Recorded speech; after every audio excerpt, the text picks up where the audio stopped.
Alright, in this guide we're going to teach you how to install either Athena X3 or Titan X on a system that has pre-existing partitions that you want to keep, such as if you have data saved on them and you don't want to lose them.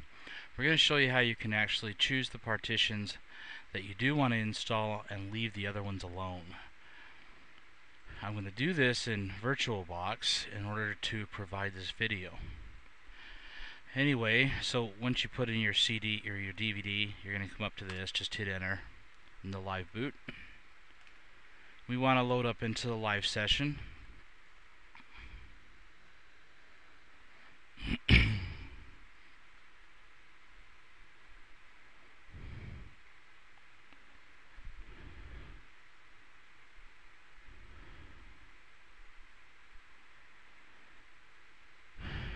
Remember to select your user interface of choice. I usually use the no effects one. Whoops. The username is just Athena for Athena X3.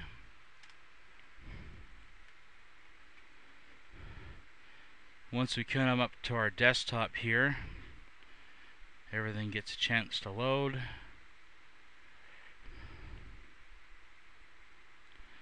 We want to start the installer once you make sure everything's working.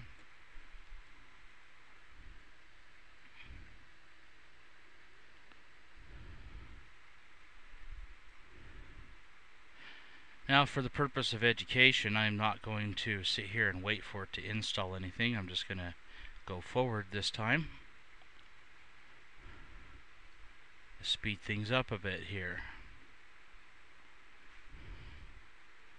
Okay, so when you come to this, you don't want to erase the disk because it's just going to wipe everything out. You want to choose something else. Make sure you choose something else. Go to continue. Now it's going to scan for the partitions that you have, and obviously in this case you're going to have pre-existing partitions. I've already set this up ahead of time. And let's say if I go over here and I look, I notice I've got a partition that says Windows, I've got one that says Backups, I've got one that says Docs and Data. I want to save on, let's say I want to install Linux over top of the Windows partition, but I want to leave Backups and Data alone. First thing you're going to need to do is you're going to need to determine what partitions are what. To do that, if you go to Accessories and Disks, and if you look, you'll notice that if we go to File System Label, it will tell you. So there's my Windows right there, is the 25 gig. So the 30 gig, if I go to File System Label, it's Docs and Data. So the 25 gig is the one I want to install over. So let's choose the 25 gig and let's go ahead and delete the 25 gig because I'm going to install over top of that. But I want to leave these other ones intact so I don't lose any of my docs that are data or backups or anything like that. Now that it's deleted, we want to go to Add. The first thing we want to do is add a swap area. 1 to 2 gigabyte is usually plenty, so here we'll just do 1 gigabyte, just like that.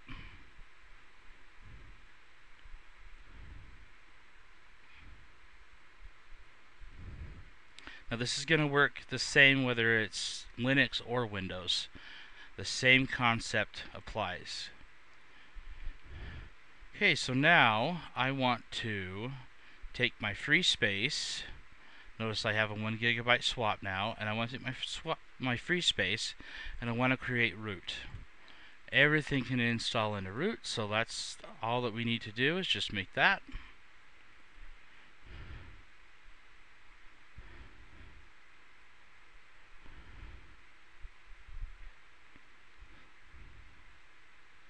Again, this works for Linux or Windows or any operating system. You just need to determine what partition you want to install over.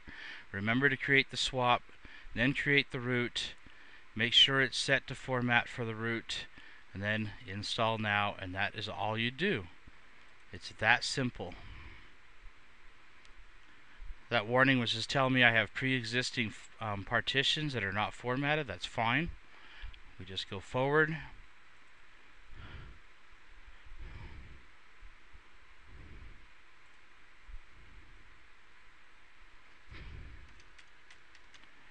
set up your user, not your live user, but the user you'll be using. And that's it. That's all there is to it.